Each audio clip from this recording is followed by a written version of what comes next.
Hello বন্ধুরা, welcome back to my channel. বন্ধুরা, আজকে আমি তোমাদের সাথে গ্যামেটোজেনেসিস নিয়ে আলোচনা করব।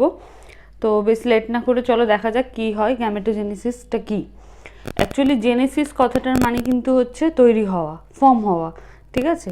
তো তাহলে এখান থেকে গ্যামেটোজেনেসিস মানে হচ্ছে গ্যামেট যখন তৈরি হবে সেই প্রসেসটাকেই বলা হয় গ্যামেটোজেনেসিস। তো এখানে একবার ডেফিনিশনটা দেখে নাও। It is a process by which two highly specialised cell or sex cells or gametes, দুটো হাইলি স্পেশালাইজ সেল বা এটাকে সেক্স সেল বলা যেতে পারে বা গ্যামেটস বলা যেতে পারে, যেটা কি কোনগুলোকে বলছে, স্পাম সেলকে বলা হচ্ছে এবং ওভাকে বলা হচ্ছে, ঠিক আছে? স্পাম যেটা মেলদের ক্ষেত্রে হবে এবং ওভা যেটা হচ্ছে ফিমেলদের ক্ষেত্রে হবে। এই দুটো জিনিস যখন ফর্মড হয় respectively in the male and female gonads, মানে হচ্ছে মেলদের ক্ষেত্রে টেস্টিসে প্রডিউস হবে এবং ওভারিতে ওভা প্রডিউস হবে, ঠিক আছে? তখন এই প্রসেসটাকে বলা হয় gametogenesis. It is the process by which two highly specialised cells or sex cells or gametes, that is sperm ova, formed respectively in the male and female gonads like testis and ovaries। মানে mail এবং female গোনাডসের মধ্যে, বিশেষ করে মেলদের ক্ষেত্রে টেস্টিসে এবং ফিমেলদের ক্ষেত্রে ওভারিতে, যখন দুটো হাইলি স্পেশালাইজ সেল বা সেক্স সেল বা গ্যামেটস যেটা হয়, যেটা হচ্ছে স্পাম মেলদের ক্ষেত্রে এবং ওভারির থেকে যখন ওভাম মেয়েদের ক্ষেত্রে, এই দুটোই যখন তৈরি হবে তখন সেই টোটাল প্রসেসটাকে বলা হয় গ্যামেটোজেনেসিস। এবার এখানে বলি, they both contain half the number of chromosome.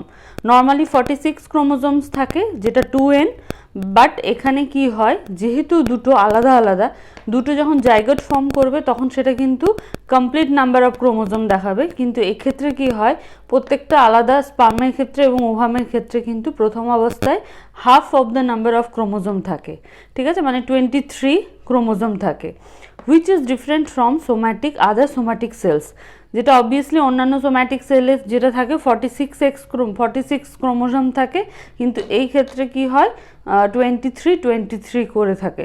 যখন বোথ দে ইউনাইট, যখন তারা একসাথে হয় এবং ফার্টিলাইজড হয়, যখন জাইগোট তৈরি করে, তখন কিন্তু সেটা 46 ক্রোমোজোমে আসে। তো আশা করি এটা বোঝা গেছে। তাহলে গ্যামেটোজেনেসিসটা কি? এবার দেখা যাক। গ্যামেটোজেনেসিসের মধ্যে বলেছিলাম স্পাম তৈরি হবে এবং ওভা তৈরি হবে, এই যে ফর্মেশনগুলো সেটাকে বলা হচ্ছে গ্যামেটোজেনেসিস। এবার আলাদা আলাদাভাবে জেনে নিই স্পার্মাটোজেনেসিস আর উজেনেসিসটা কি। স্পার্মাটোজেনেসিস যখন ডেভেলপমেন্ট অফ স্পাম হবে তখন সেটাকে বলা হয় স্পার্মাটোজেনেসিস, মানে এখানে বোঝাই যাচ্ছে স্পাম যখন তৈরি হবে, ঠিক আছে? সেই প্রসেসটাকে বলা হচ্ছে স্পার্মাটোজেনেসিস। আর উজেনেসিস হচ্ছে process involved in mature ovum in female known as oogenesis.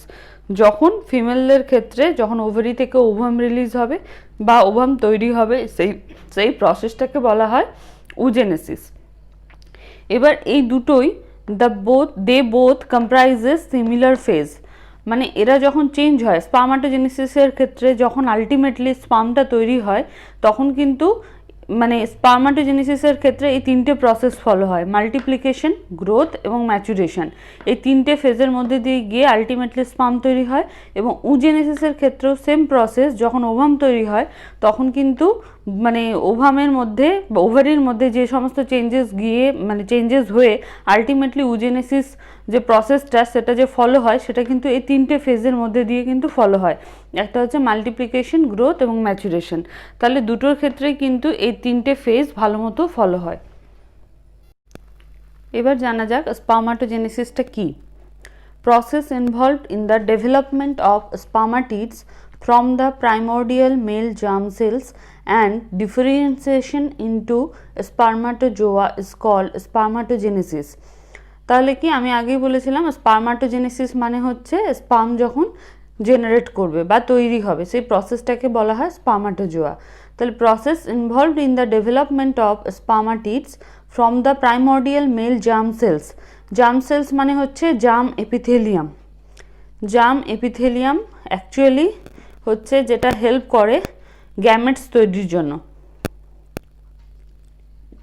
এই জার্মস এপিথেলিয়াম থেকে কিন্তু আলটিমেটলি গ্যামেটস তৈরি হয়। আর এটা সাধারণত কিসে হয়, টেস্টিসের মধ্যে থাকে, ঠিক আছে। এবং টেস্টিসের মধ্যে যে সেলসগুলো থাকে, যেখান থেকে জার্ম এপিথেলিয়াম বা জার্ম সেলস যেগুলো থাকে, সেই জার্ম এপিথেলিয়াম থেকে কিন্তু এই স্পার্মটা আস্তে আস্তে ধীরে ধীরে স্পার্ম যে গ্যামেটটা সেটা কিন্তু তৈরি হয়। ঠিক আছে, সেজন্য এখানে বলেছে process involved in the development of spermatids from the primordial male germ cells and differentiation into spermatozoa is called spermatogenesis. ঠিক আছে, স্পার্মাটোজেনেসিসের ক্ষেত্রে স্পার্ম সেল যে তৈরি হয় তার ফার্স্ট স্টেপ হচ্ছে germ sell. Germ sell epithelium থেকেই কিন্তু স্পার্মের যে প্রোডাকশনের প্রসেসটা সেটা কিন্তু স্টার্ট হয়। এই জার্ম সেলের থেকে স্পার্মাটোগোনিয়াম, যেটা 46XY ক্রোমোজোমই সেখানে থাকে বা 2N সংখ্যক ক্রোমোজোম থাকে, সেটা মাইটোটিক ডিভিশনের দ্বারা কিন্তু মাইটোটিক ডিভিশন হতে থাকে। এবং মাইটোসিসের প্রসেস হলো, পদ্ধতি হলো যে কোনো সংখ্যক ক্রোমোজোমকে সেটার কপি তৈরি করা। ঠিক আছে, তাই স্পার্মাটোগোনিয়া থেকেও যখন সেম হয় মাইটোটিক ডিভিশনের দ্বারা, সেটা কিন্তু প্রাইমারি স্পার্মাটোসাইটোসে পরিণত হয় এবং যেখানেও কিন্তু 2N সংখ্যক মানে ক্রোমোজোম দেখা যায়। এরপর যখন প্রাইমারি স্পার্মাটোসাইটস থেকে সেকেন্ডারি স্পার্মাটোসাইটস তৈরি করে তখন কিন্তু সেখানে মিওসিস 1 ফেজ দেখা যায়। আবার মিওসিসের একটা পদ্ধতি হলো যে কোনো মিওসিস ফেজের দ্বারা কিন্তু যা ক্রোমোজোম থাকে তার কিন্তু সবসময় নাম্বার ডিডাক্ট হয়। তো সেই ক্ষেত্রে কি হয়, 1N এবং 1N 2N ডিভিশন হয় এবং সেখানে এটাকে বলা হয় সেকেন্ডারি স্পার্মাটোসাইটস। এবং সেখান থেকে যখন মিওসিস 2 ফেজ দেখা যায় তখন সেই ক্ষেত্রে কিন্তু যতটা না মিওসিস 2 ফেজ দেখা যায় তার থেকে কিন্তু ওর নেচারটা দেখা যায় কিছুটা মাইটোটিকের মতো, কারণ এখানে কি করে 1N এর ডাবল কপি তৈরি করে মাইটোসিসের মতো এবং এখানে আরেকটা 1N এর ডাবল কপি তৈরি করে। এই ক্ষেত্রে কিন্তু স্পার্মাটিডস তৈরি হয়। তাহলে মিওসিস 2 ফেজে কিন্তু স্পার্মাটিডস তৈরি হচ্ছে সেকেন্ডারি স্পার্মাটোসাইটস থেকে। এরপর এই স্পার্মাটিডসগুলো ফার্দার ডিফারেন্সিয়েশন হয় ইনটু স্পার্ম সেল। তাহলে বোঝা গেল জার্ম সেল থেকে স্পার্মাটোগোনিয়াম এবং স্পার্মাটোগোনিয়াম থেকে প্রাইমারি স্পার্মাটোসাইটস, যেটা মাইটোটিক ডিভিশন হয় তখনও পর্যন্ত কিন্তু 2N সংখ্যক ক্রোমোজোম থাকে, মানে যেটা 46XY যেটা আমরা বলি।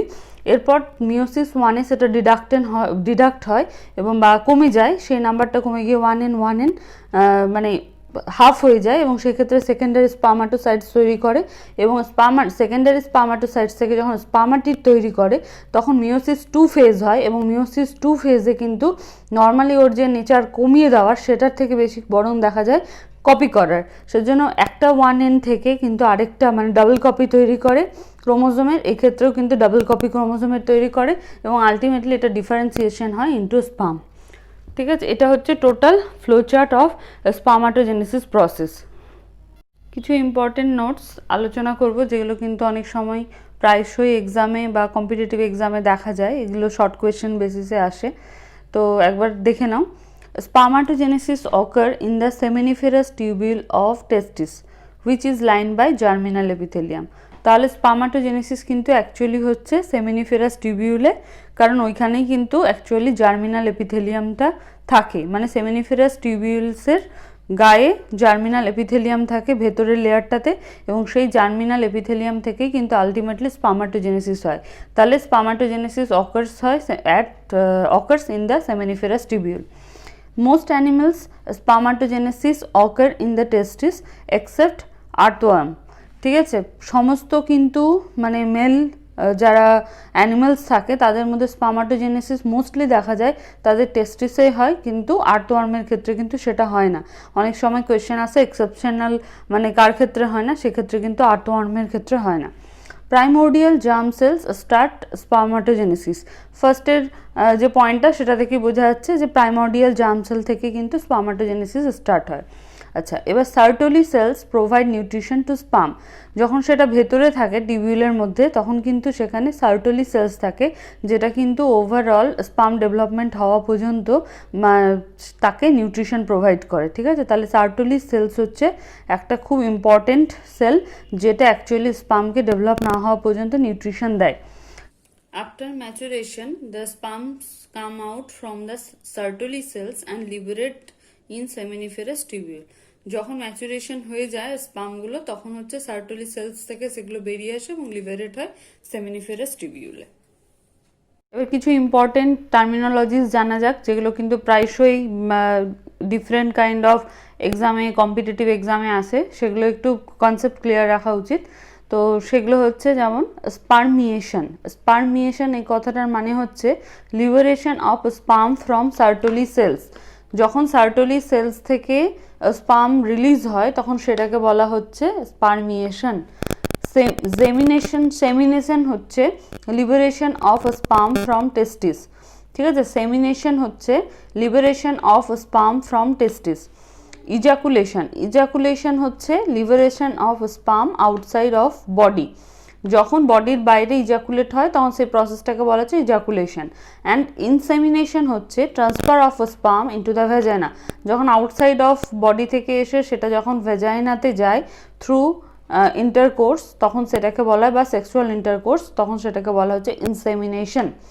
ঠিক আছে, তো এই চারটে হচ্ছে ভীষণ ইম্পর্টেন্ট টার্মিনোলজি, সব কিন্তু ইনার টু আউটার বোঝানো হচ্ছে। যেমন স্পার্মিয়েশন যখন হচ্ছে সার্টোলি সেলস থেকে স্পার্ম বেরোচ্ছে, সেমিনেশন হচ্ছে যখন সিমেন হিসাবে বাইরে বেরোচ্ছে, মানে liberation of sperm from testis, এবং ইজাকুলেশন হচ্ছে যখন সেটা outside of the body, main body যখন আসে, মেল পার্সনের বডি থেকে যখন সেটা বাইরে বেরিয়ে আসে সেটাকে বলা হচ্ছে ইজাকুলেশন, মানে liberation of sperm outside of the body.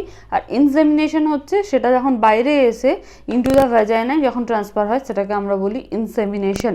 এই চারটে কিন্তু ভীষণ ইম্পর্টেন্ট, সুতরাং এগুলো মাথায় রাখা উচিত এবং কনসেপ্ট ক্লিয়ার রাখা উচিত যে স্পার্মিয়েশনটা কি, সেমিনেশনটা কি, ইজাকুলেশনটা কি এবং ইনসেমিনেশন। তো এগুলো হচ্ছে অল অ্যাবাউট স্পার্মাটোজেনেসিস। ঠিক আছে, তা আশা করি সবাই বুঝতে পেরেছো। এবার কোথাও যদি কোনো কনফিউশন থাকে তাহলে অবভিয়াসলি আমাকে একটা কমেন্ট করে জানিও, এবং কোথায় কনফিউশন আছে সেটা জানিও, আমি ট্রাই করবো তোমাদের কনফিউশন দূর করার। ঠিক আছে।